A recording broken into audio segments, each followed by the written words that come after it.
Hello, you're listening to Storytelling Saga, the podcast that shares stories. I'm your host, Allie, and this week I'm discussing Elf. And this is everything you want out of a Christmas movie. It's funny, it's heartwarming, it puts you in that holiday spirit. And I've watched this movie actually not even just around the holidays, but also in the summertime and stuff. It's just one of those movies you can watch all year round.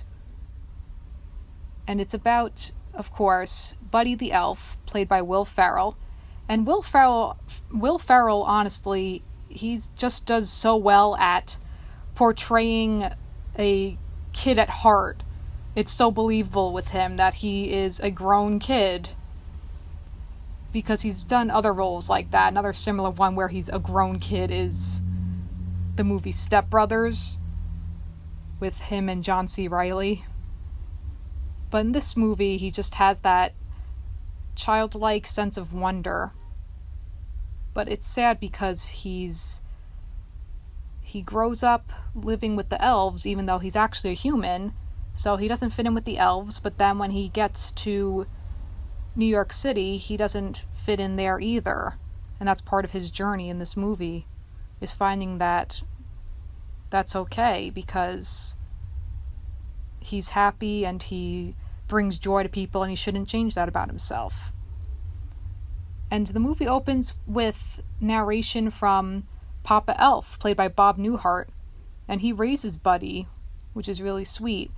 And I actually didn't really realize this, but Buddy isn't his real name. It was just because the baby had snuck into Santa's bag, and then he comes back to the elves, and then they just see on the baby's diaper, Little Buddy Diaper, so they think his name is Buddy, so that's why that's his name. And even though he doesn't fit in, the elves try to make him feel like he does, which is nice. Because he really is just that, he's naive, he doesn't know that, he doesn't learn until years later that he is in fact a human. And there's that one sequence I want to point out where Buddy is testing the Jack-in-the-Boxes. The Jacks in the Box? Yeah, that's probably right. The Jacks in the Box. And the director of the movie, Jon Favreau, you may have learned this as well. I learned this just on those from Fun Facts online, but Jon Favreau actually had a button he would press to surprise Will Ferrell as he was turning the Jack in the Box, so he could get a real reaction from him, a real reaction of surprise each time. So that's cool. But we learn about Buddy's real father, who's Walter Hobbs, and he's on the naughty list because he is our so-called Scrooge character. He's grumpy and he is too caught up in work. He ironically works for a publishing company for children's books. But Buddy sets out to find his real father. And his journey is so much fun to watch as he ventures from the North Pole to New York City, because he just doesn't understand the rules of humans, really, of real life. And there's the one point where he just goes up to a raccoon and tries to hug it, and he just gets attacked. Poor Buddy. And then of course, there's all the shenanigans of him in New York City. He's waving to a guy who's trying to hail a taxi. He's going back and forth taking flyers from people, trying to hand out flyers. He walks into a diner where he sees a sign that says "World's Best Cup of Coffee," and he just congratulates them. He's hopping across the street, the crosswalk. He thinks some guy in red is Santa Claus, and he's like, "Oh, you're not Santa." He's just eating gum off of the railings. Oh my gosh, what a gross thing to think about. But, I mean, in New York City, no one bats an eye at this.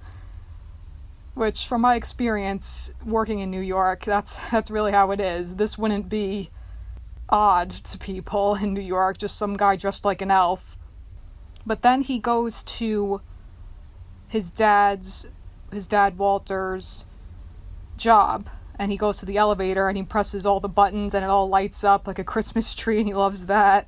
I mean, that poor man in the elevator with him, he just presses every single button, so that guy has a long journey to go. with stopping at every single floor. But then when he gets out, he's like, oh, I forgot to give you a hug. So innocent, too innocent for his own good, poor Buddy. He needs to learn about the real world. But then he just does an impromptu song to his dad because they think it's a Christmas gram. And then Walter just says, wow, that was weird. And then they think he's crazy. They decide they need to call security. But then Buddy just, as they're whispering to each other, Buddy just goes up to him and says, I like to whisper too. And then they throw him out and he goes to Gimbel's. And another fun fact that you may know, but that is an exterior they used actually the Macy's on 7th Avenue, the giant Macy's. And there did used to be a Gimbel's, apparently, a Gimbel's store, but it closed down years ago. It was a rival company for Macy's, but obviously Macy's is still going strong. And then, so when he goes there, there's more shenanigans of Buddy just doing odd things because he doesn't understand anything. Someone offers him perfume, so he takes it and sprays it into his mouth thinking it's edible. And then he's just crying, like, he doesn't like that at all. And he doesn't understand how an escalator works, and then his legs are just stretched as he's going up the escalator. And then he's later looking at a piece of lingerie, seeing that it's for someone special. And that's when the manager comes up, thinking that Buddy is one of the employees. And so the manager leads him up to their section of the store. And he asks Buddy, why are you smiling? And Buddy just says, I just like to smile. Smiling's my favorite. But then the manager talks about how Santa's coming tomorrow. And I love this outpouring of absolute joy from Buddy where he just screams, Santa! Oh my God! And then we meet Jovi, the love interest, played by Zooey Deschanel. She looks so much different as a blonde as opposed to a brunette as we're used to seeing her.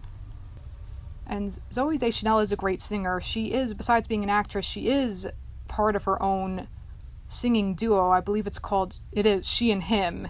So Jovi is kind of this opposite of Buddy in terms of Buddy is this super bright, happy, smiling character, and Jovi is this stoic, just trying to get through the holidays. She even says that to him. And then Buddy talks about singing and how he says, it's like talking, only louder and longer, and you move your voice up and down. And then he demonstrates singing by just making up a song about singing, and it is beautiful. And then we meet Walter's wife, Emily, played by Mary Steenburgen, and his son, Michael. And Michael, at one point, he says, can I eat in my room? And then he's imitating his dad, saying, I got a bunch of homework to go over, and I'm way behind on a bunch of stuff. But then the next scene, so Buddy stays overnight in the store. He just sneaks around. He builds this whole amazing, beautiful Christmas wonderland. And that's when in the early morning, he hears Jovi singing Baby It's Cold Outside.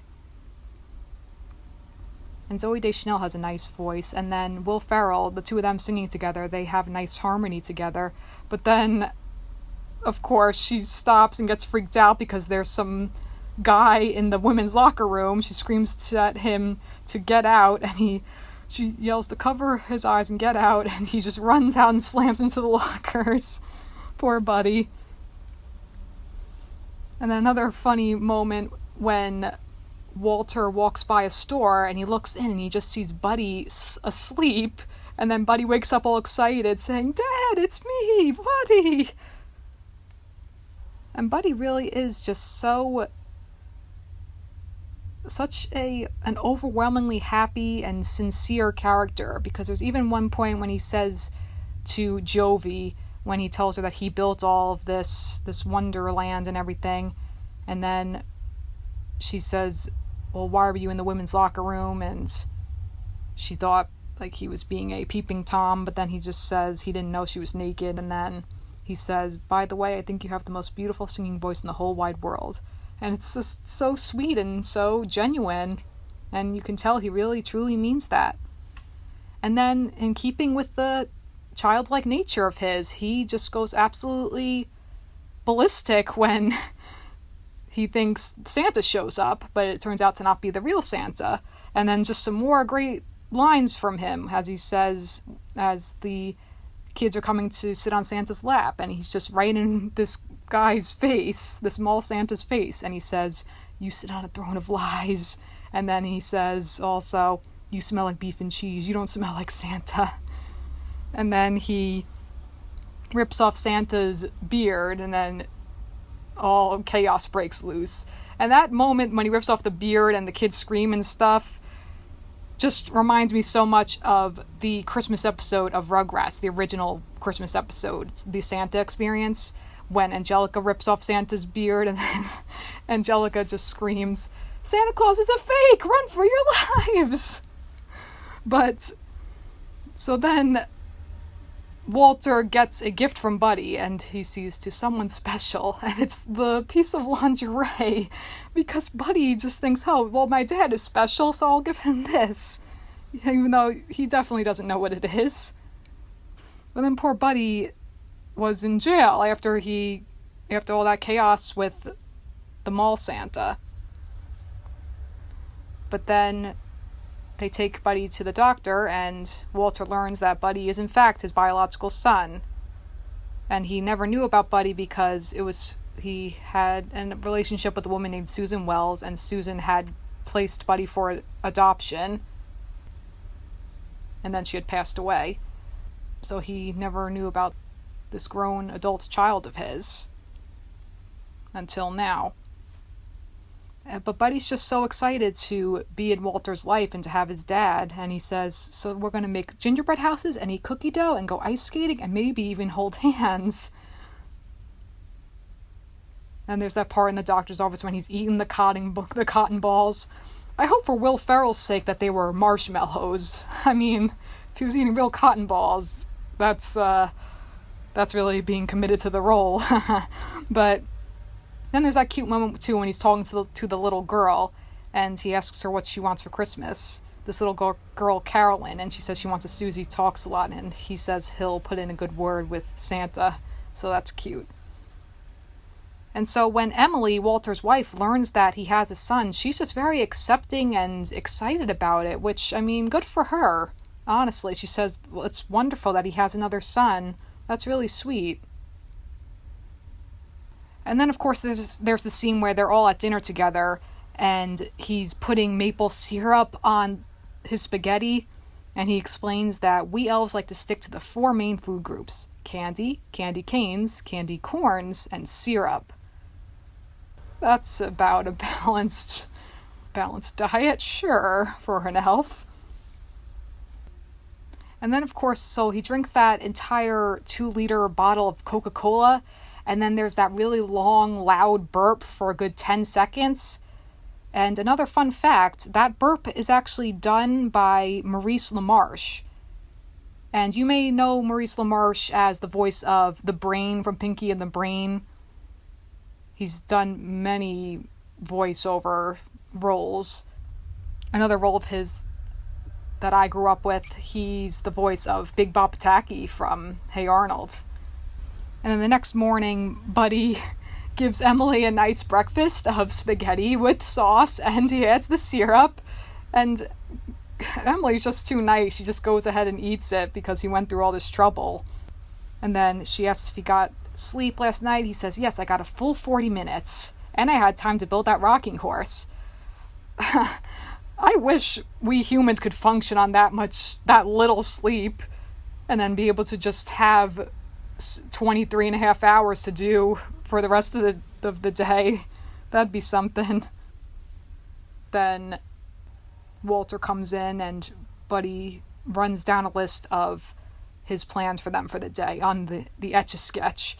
And he says, "First we'll make snow angels for 2 hours. Then we'll go ice skating. Then we'll eat a whole row of Toll House cookie dough as fast as we can. And then we'll snuggle." That sounds like a fun snow day list of activities to me. Except I don't know about eating an entire row of Toll House cookie dough. That's not good for you. I mean, salmonella. So I wouldn't do that. I'd replace that with some nice hot cocoa and a movie. But then later, Buddy is at home by himself because everyone's at work and Michael's at school. And Buddy calls Walter and he's scared about the radiator making noise. And then just during that scene, he's eating spaghetti again. He's just satisfied with eating spaghetti all the time, but he's adding marshmallows, chocolate syrup, Pop-Tarts, and he just mixes that up and just digs right in. And Will Ferrell really sells that, where he looks like he's enjoying it, but I mean, oh my goodness. Having to do that, say, for multiple takes, just stuffing yourself with all that junk, oh my gosh. And then when Michael gets out of school, that's when Buddy and him finally bond. They have the snowball fight scene, and apparently a lot of that snow was CGI'd, so it was all post-production that they added the snow and the snowballs and everything. And then they're running through the store together, bouncing on mattresses, and then Michael learns about Jovi and that Buddy has a crush on her. So again, Buddy with just his sincerity, because that's all he knows. He just tells Jovi, I feel really warm when I'm around you and my tongue swells up. So, do you want to get food? And she accepts, so that's really cute. And so the thing with Buddy, though, is that he still thinks Walter is the greatest dad in the world. He's just blinded by his joy and happiness and his innocence. But Michael, who is also Walter's son, he says he's the worst because all he cares about is work. And then Buddy goes to work with Walter. There's the great moment where Deborah, Walter's secretary, Deborah played by Amy Sedaris, by the way, voice of Princess Carolyn from BoJack Horseman. But she gives them both coffee, and Buddy's sipping it. He just is cringing, like he can't stand the taste. And then another classic line from this movie, when the phone rings, Buddy picks it up, and he says, Buddy the Elf, what's your favorite color? I wonder what Buddy's favorite color is. Probably red and green. I mean, Christmas, of course. So then Walter gets rid of Buddy by sending him off to the mailroom. And then Buddy basically just accidentally gets drunk because he thinks the guy's adding syrup to his coffee, but of course he's making it an Irish coffee. So then he just gets drunk, and then there's just one part where he's dancing and everyone's cheering him on. But then, so he goes a little later, so then he goes on his date with Jovi, and it's a cute montage. So first he takes her to that diner with the world's best cup of coffee advertised, and she just says, it tastes like a crappy cup of coffee. It is a crappy cup of coffee. And he says, no, it's the world's best cup of coffee, because he just takes everything at face value. Like, yep, that must be the world's best cup of coffee. And then he's doing what he did earlier in the movie with running through the revolving door over and over, and he's skipping, and he just gets mesmerized by a tree in a store window, but then she shows him the Rockefeller Center tree. And then it ends with a kiss, so adorable. But then Walter, with his failing publishing business, they bring in a successful writer named Miles Finch, played by Peter Dinklage. And then Buddy, he's all happy because he had a great date and he says he's in love, but then he sees Miles and he says, oh, he's an elf. He's an angry elf. And then Miles just attacks him. And then that's when after Miles storms out, then Walter goes off on Buddy, saying he doesn't care that he's his son, to just get out of his life. And it's really sad because then Buddy really feels out of place. He feels he doesn't belong anywhere. And he writes a message on the Etch-a-Sketch and he says, sorry I ruined your lives and crammed 11 cookies into the VCR. I don't belong here. I don't belong anywhere. I'll never forget you. Love, Buddy. And it's so sad because he knew he didn't fit in with the elves, and now he doesn't fit in with his own dad, and he feels he doesn't fit in with the family anymore. So he just leaves. But then Michael's concerned for him, and he barges in on his dad's meeting, but his dad says he needs to work, and then Michael says, Buddy cares about everybody. All you care about is yourself. But then Walter finally makes the decision that he needs to do what's right. He needs to find his son, Buddy. And that family is more important than his job. So he leaves. And that's basically the end of his profession at that publishing company. And then, as Buddy's wandering around in the city by himself, he sees none other than Santa Claus come crashing down with his sleigh, because his Clausometer, which we learned about earlier in the movie from Papa Elf, that it used to run on Christmas spirit, but then it's now dropped to 0 because there's no Christmas spirit anymore, so people need to believe in order to get it back up and running, because they were just relying on fuel tanks for it to work instead of Christmas spirit for the sleigh to fly. But Buddy doesn't believe in himself anymore, but Santa assures him that you're more of an elf than anyone I've ever met. So that's all it takes for Buddy to gain his confidence and his joy and everything that makes him back, his childlike self. And then Jovi, so it's Christmas Eve, and Jovi is by herself just in her apartment, and which is sad when you think about it. Poor Jovi, just not with anyone. But then she goes out to help Buddy because they mention that there is a strange guy dressed like an elf in Central Park, and of course she knows it's Buddy. And then they find Buddy, Walter and Michael, and Walter apologizes to him, and finally he tells him that he didn't mean what he said and that he's his son and he loves him. And it's sweet when they hug. They just pat each other back and forth. It's cute. And of course Buddy accepts him immediately because that's his dad and he loves him no matter what. And so as they're trying to help Santa, Santa pulls out his list, his book with all of the list of children and what they want for Christmas. And he knows that Michael wants a skateboard or a real Huffboard. And then Michael sees the gift in Santa's bag and it makes the sleigh fly a little because he has the Christmas spirit. And Santa tells him that Christmas spirit is about believing, not seeing. So that's a key thing. And then Michael goes to the whole group where they're doing the news report about it, about Santa supposedly crashing in Central Park, but people don't know if it's true or not. And then there's one part where Michael says that the little girl we saw earlier in the movie, Carolyn, that wants the Susie Talks a lot, and we just see her saying, "Thanks, buddy," and it's so cute. And then Michael asks the news anchor her name, and she says Charlotte Denon, and he flips to her name, and he says, "Charlotte Denon wants a Tiffany engagement ring and for her boyfriend to stop dragging his feet and to commit already." Poor Charlotte getting called out on national TV. But then Jovi comes to the group and she says to herself, taking Buddy's advice as he said to her earlier, which Buddy himself had learned as being educated as an elf his whole life. So Jovi says to herself, "The best way to spread Christmas cheer is singing loud for all to hear." And so she starts singing Santa Claus is Coming to Town. And then slowly but surely, Emily joins in, then Michael joins, then everyone in that crowd starts singing.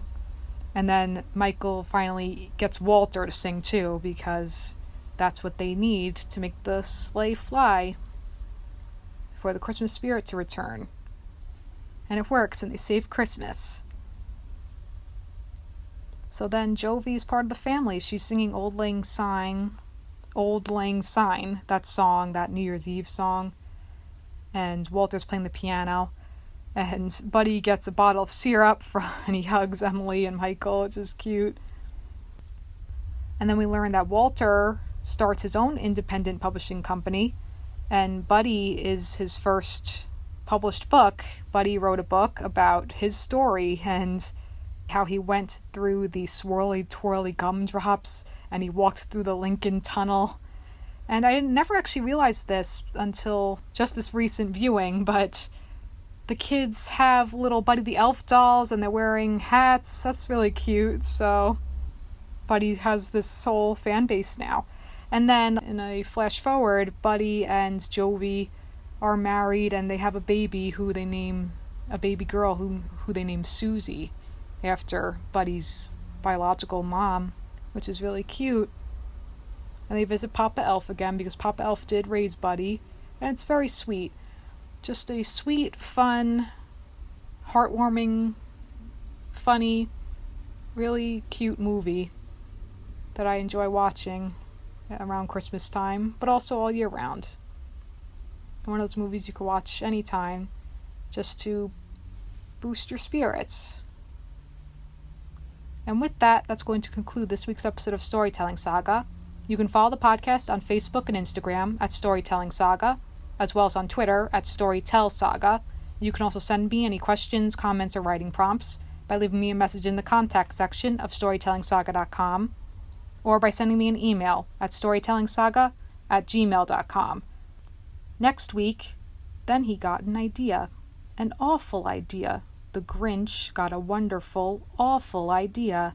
I'll be discussing how the Grinch stole Christmas. Until then, thank you for listening, and remember, write what you love.